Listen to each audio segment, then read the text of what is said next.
Hey everybody, it is Self-Care Challenge Day 23. We are talking about emotions in the sacral chakra. So as you see, I have my orange t-shirt on today because orange resonates with the sacral chakra. So just by wearing the color orange or being around the color orange, using orange lights, can all help us balance the energy in our sacral chakra. That's just one quick tip way while I share us out to a couple of groups. Because you know me in multitasking, it's not really my strong point, and that is okay. I will share some more in a bit. So, emotions, it's huge. We are, as you know, human beings, right? And humans tend to get, hopefully, don't hear the fan, tend to get pushed and pulled by our emotions. So, if the energy in our sacral chakra is kind of wonky or imbalanced or overactive or underactive, it really influences many of the decisions that we make or how we make decisions. And making decisions can also mean like not making the decision, meaning doing nothing is a decision, right? Sometimes we think doing nothing is nothing, but doing nothing is a choice as well. So in our humanness, that ego sometimes gets like super motivated with that feelings of excitement and joy and happiness, right? And we're on the go, or again, we're excited. So we feel motivated to do more. And then if there's the word glitch comes to mind, I don't know, a glitch in a sense in what we're experiencing that might bounce our emotions or change the vibration of the emotion, then we might change course. Sometimes we get so excited and we're rising up and um, on the go, and then boom, there's like this crash moment, right? I'm just thinking for myself, like when I would get anxious, it's like my energy was overactive, not in the happy, excited way, but it motivated me, right? That anxiety was like, I have all of this. I felt like I had so much energy. I didn't know what to do with myself. I had so much energy. I had to be doing something, right? But then once that energy ran off, so to speak, it felt like a massive crash. So then I related that then to like feelings of depression, exhaustion, like no motivation whatsoever. Can anybody else relate with that? So you have those high ups and then low lows, and it doesn't necessarily mean that there's anything like we're not trying to label or diagnose or anything of the sorts. I'm just using those for examples to try to talk about our emotions and how they affect our way of thinking, how we're feeling, of course, what we may choose to do or not to do, and then how they could be those extreme. And the reason I talk about the extreme part of the emotions and then the humanness is because the polar opposite being the third eye chakra, where we really look into those deeper inner feelings, right, that tend to be more like grounded and intuitive. So when we talk about having that inner knowing, that intuition, right, that's what we're tapping into, not the emotions part that kind of can push and pull us and send us in different ways that we don't really want to go. So if you have your chakra healing cheat sheet, we have some tips and tricks, right? Some quick ways that we can journal through or some energy that we can apply for each of our chakras, but we're going to talk about the sacral chakra today. So healing hands, just putting your hand over your lower abdomen, which is around where your sacral chakra is located on the physical body. Just rest your hand there and let it do its thing because our bodies have an innate ability to heal, right? We are energy, whether we're really that familiar with it or not. So just setting your hand on your sacral chakra can help you clear and balance that energy. If you're attuned to Reiki or another form of healing modality, implement that as well, right? Definitely use what we have, use the tools that we have. Again, just a touch on the color therapy. Got the orange t-shirt going on. Even foods and drinks like eating oranges, drinking orange juice. It's first orange food relation that came to mind. We can use crystals, light, or solfeggio frequencies. 417 hertz resonates with the sacral chakra. to continue on with the journaling process, right? If you want to write affirmations, like really state how you want to feel and just repeat those and work with those, and or reflect inward to check in first to see how you actually feel. Start that off as a sentence, right? I feel. What do you feel? But keep in mind that when you do your feelings, I think we talked about this before, when you do your feelings, um, sorry, I got distracted. Hey, hey, let me say hello. Hey, Iona. Hi. Hey, love. How are you? That sounds super fast. What sounds super fast? Me? Because I'm on a roll. Or I don't know. Am I on super fast? My speed? I'm not sure what you mean. Or I was going through my cheat sheet super fast, which I was. What was I talking about? Affirmations, I feel. Oh, calling them out. So as we talked before about emotions, being aware that when we identify our emotions, think of an emotion as one word, right? So I have a tendency, and let me know if you guys do this too. Oh, I sound fast talking. Okay.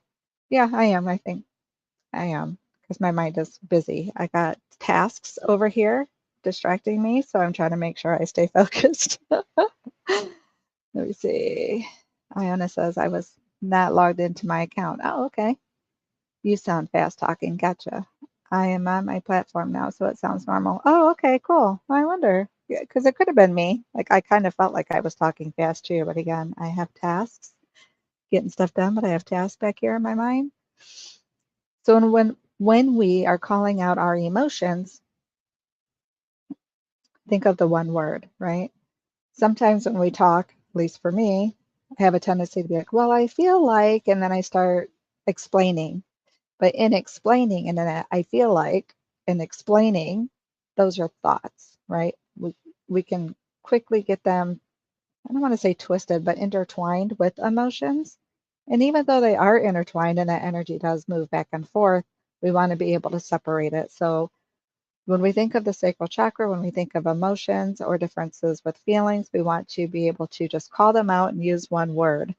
So I actually pulled up a list just to give some examples because sometimes, ooh, I thought I lost myself there for a minute.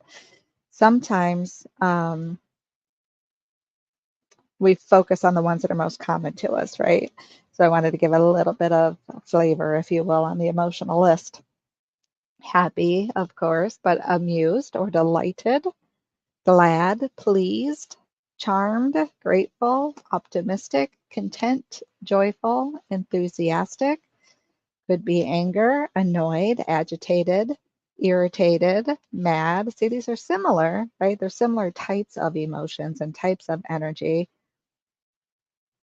but really pay attention and call them out and shine the light on them and name them, right? Determined, inspired, creative, healthy, renewed, vibrant. Those are nice words. I like those. Strengthened, motivated, focused, invigorated. I do not use those words very often, but I like them a lot. Just saying. Let's see. Oh, here's one. Haha, tasks. I know, right? It's great though. I spent hours working on recordings and stuff yesterday, so I feel very accomplished. See, naming out those emotions: accomplished, productive, joyful, pleased, grateful. Did I say grateful? I'm cheating. I'm still looking at the list, not gonna lie. I was very motivated yesterday. Not that I'm not motivated today, just on different tasks today. Creative. Yeah, because I changed a few things. So I would say creative goes in there as well. Inspired, determined, absolutely. Um, any others? What else do we want to add? I know you can't see the list I'm looking at, but that's okay. I think it's a good list. We should probably keep it. Iona says you just reminded me to add the word tasks to a doc. You're welcome. It's funny how those things work, right? Iona says I love those words. Me too. They're really good ones. I don't think I've been on this particular site before for the list of emotions, but I like those. I like those a lot, actually. So if you're familiar, we do acronyms. So we have the self-care acronym, And I doubled up for emotions just because they're really that important in my opinion. So emotions and self-care. And in my acronym of the best you, it's also emotions. So the E in best is emotions. Excuse me. All resonating with the sacral chakra. Today is Health Freedom Tuesday, and Iona Meets World with Soul Legacy Academy and Spiritual Biz YouTubers Network, or Soul Legacy Journal. So when she talks about health freedom, she covers all areas of our health, right? Not just physical, but physical and emotional and mental and social and spiritual, right?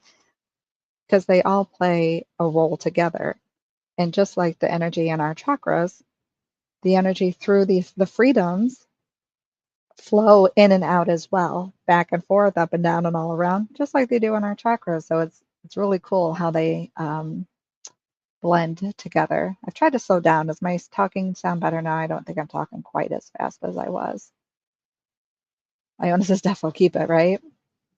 I love that you double up for emotions. Thank you. I do. I think they're like double important just because being human beings, we do tend to get pushed and pulled by emotions.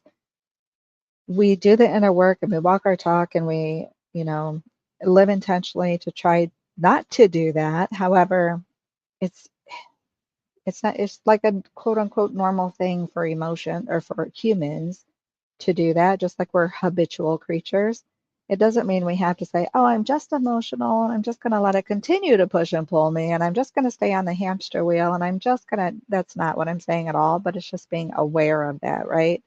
So we want to be aware, assess, and align where we're at. So being aware that this is a common thing for humans. Okay. Assess where am I with my emotions. So emotional regulation just came to mind. Do I regulate my emotions? Am I able to manage my emotions? Am I able to observe my emotions? There's a big difference between observing these emotions and calling them out and then naming them versus being on the hamster wheel and just feeling very kind of chaotic on the inside, getting pushed and pulled and feeling super wonky, right? Wonky definitely came to mind because I like that word. Iona says, my energy moved at the same time as you did it. BRB, I'm about to start a training. Okay, right on. Thanks for hopping on. Love you. Um, so where was I? Emotions, wonky, pushed and pulled, hamster wheel, emotional regulation. Yeah, but check in with yourself. Are you able to name your emotions? Because remember, sometimes we've talked before, sometimes we can't or we don't. We're like, I know I'm feeling something. I'm not sure what that is. It seems like a weird space to be in, but it's not that unusual or that uncommon. And it's okay if you find yourself there. Just sit with it and just be okay that it's there. Be okay that you're aware of it and not yet able to name it.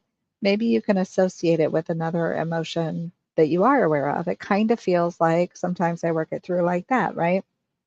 This emotion kind of feels this way, or it kind of feels another way, or, right? We have our main primary emotions like happy, angry, there's a couple other ones. Excuse me, does it fall under one of those? Would it lean more towards the happy part of me, the joy, the excitement? Or does it lean more towards like the anger? Or does it lean more towards sadness? Right? We can kind of get an idea, even if we can't exactly pinpoint what name or the label it would deserve, if you will. We can get an idea of how we're feeling, right? Another good thing to do is just check in with your body. So that physical health that Iona covers as well. Check in with your physical body. Do you feel any pain or discomfort or tension anywhere? And if so, where? So sometimes I feel it here in my jaw as I clench my jaw. If I get really busy or I get worried or, tension, frustration. I notice even in my sleep sometimes. Yeah. So you might feel that in your jaw. Or I've mentioned before, like the muscles in the neck and shoulder area, you might notice tension in those spaces. Or do you hold it in your back or your lower back, in your legs, your arms? We're all different, right? So just be mindful, check in with yourself, see what you're feeling, both on an emotional level and your physical. Mm. Assess where you're at. Once you notice how you're feeling and you label, in a sense, how you're feeling, you're able to call it out, name it, assess it. Is that how you want to feel? Are you feeling the way you want to feel? If not, what's an action step you can take to align with how you would like to feel? Is it aligned with your highest? So let me know how that resonates with you. Let me double check my notes and make sure I covered everything for today. Let's see.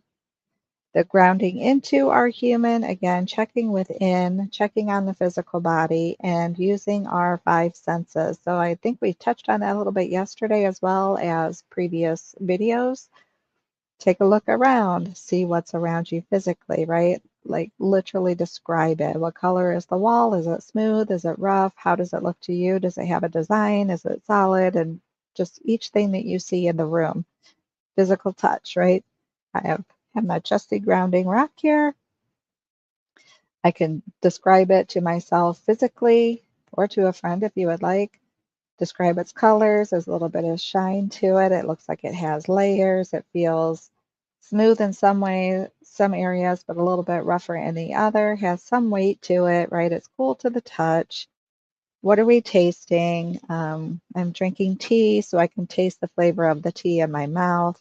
What are we smelling? And then do you burn, say, incense or use diffusers or essential oils or other things, candles, to give you a specific smell? So those are all different techniques that we can use to help us ground into our physical body and regulate our emotions if they are feeling kind of wonky, right? So homework for today, as I pretty much just said, but let me repeat it. Check in with yourself. Be aware of your emotions. Be aware of how you're feeling. Assess, is it how you want to feel? Is it in alignment with your highest? And if not, what is an action step you can do that can help you get into alignment, right? I don't think I mentioned the um, element of the sacral chakra is water. So, of course, water is very cleansing, definitely cleansing with our emotions as well. So, when you think of the moon and the moon energy, it's all water. Our bodies are mostly water. So, be mindful of that. Drinking plenty of water helps us manage emotions too, right? Because it is that form of energy, it is that element of the sacral chakra. Make sure you're drinking plenty of water.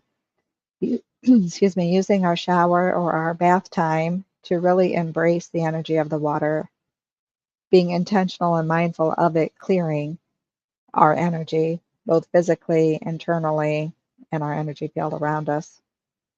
If you tend to cry, or I won't even say tend to, if you happen to, maybe you have some emotions that need that release. Crying is a great way, even though we may not like it, crying is a great way to cleanse away those emotions that no longer serve us, right? So no blame, shame, or guilt in managing our emotions is the point with that one. But use your chakra healing cheat sheet to work with the energies of your sacral chakra, the ones that we just covered today. If you're comfortable, drop in the comments what you used for self-care, how you're managing the energy in your sacral chakra. Are you aware of your emotions? Are you in alignment and feeling how you want to feel for your highest? I believe that is all for today. Thank you for sharing your time and space, and I will see you tomorrow for solar plexus chakra healing and love, having love for self, right? So much love. Take good care. Talk to you soon. Bye, guys.